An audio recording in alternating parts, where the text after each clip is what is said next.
You having nights of career success, just what does it say about your continued improvement and growth this season?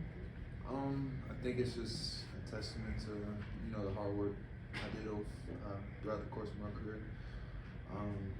Things are slowly just starting to click. My teammates, they help me with all that as well.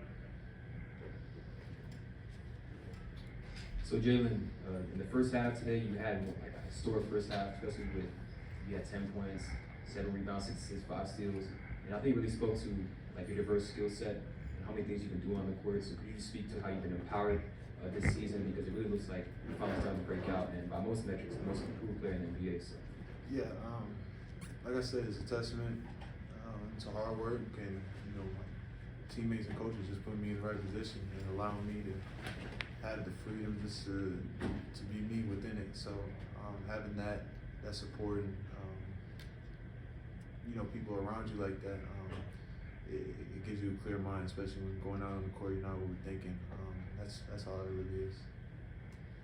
Jalen, you guys have had some struggles in the second half. Coach talked about you guys needing to improve your focus. What areas of growth do you guys see that you need to do to kind of get away from these second half lulls that you have? I really think it's probably those first 5 minutes of the half.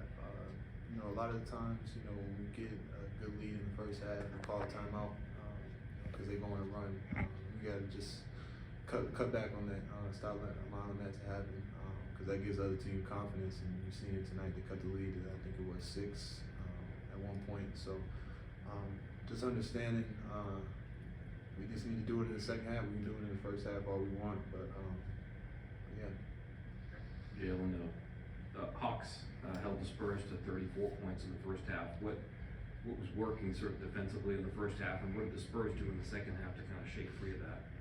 I think what they did in the second half, I think it was more on us, than anything. I think we took our foot off the gas, and that's just what the result was. Them coming back, making a lead, gaining confidence.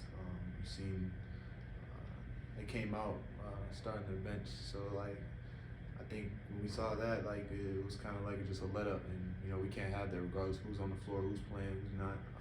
So we just got to be better in that aspect.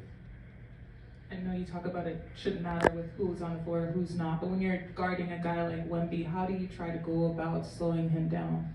I mean, he's still really young, so just kind of being physical with him as much as possible. Of course, he's going to get eating buckets. He's 7'4", whatever he is. So, but like I said, just trying to be physical with him, just trying to push him around, play more physical with him.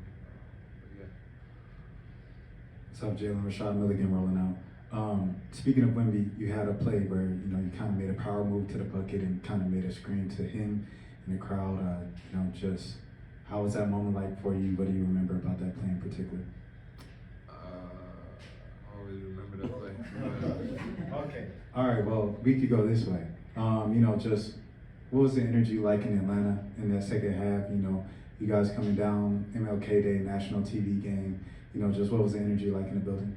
It was great tonight. I think for me personally, just playing in a lot of the arenas now, I feel like State Farm just separates himself from everybody else, just as far as the energy everybody brings, just the crowd interactions.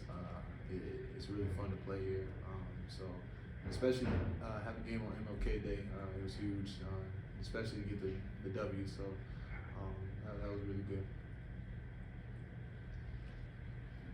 Hey Jalen, you had 6 steals today. Is that something you want your teammates to look to you to maybe be as a leader on the defensive end, and that you are setting the tone for the team out there?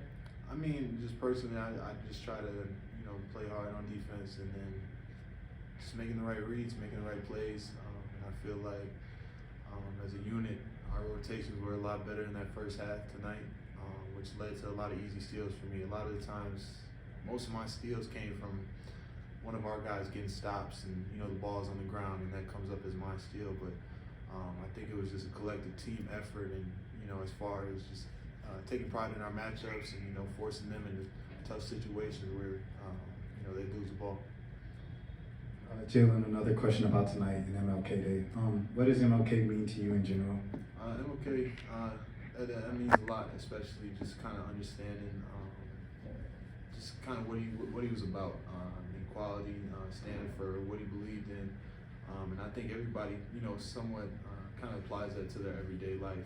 Just trying to stand for what you believe and stand for what's right. Most importantly, the impact he has on us today, it's immortal, so it's everlasting. And, we just try to honor him and represent that as best as possible.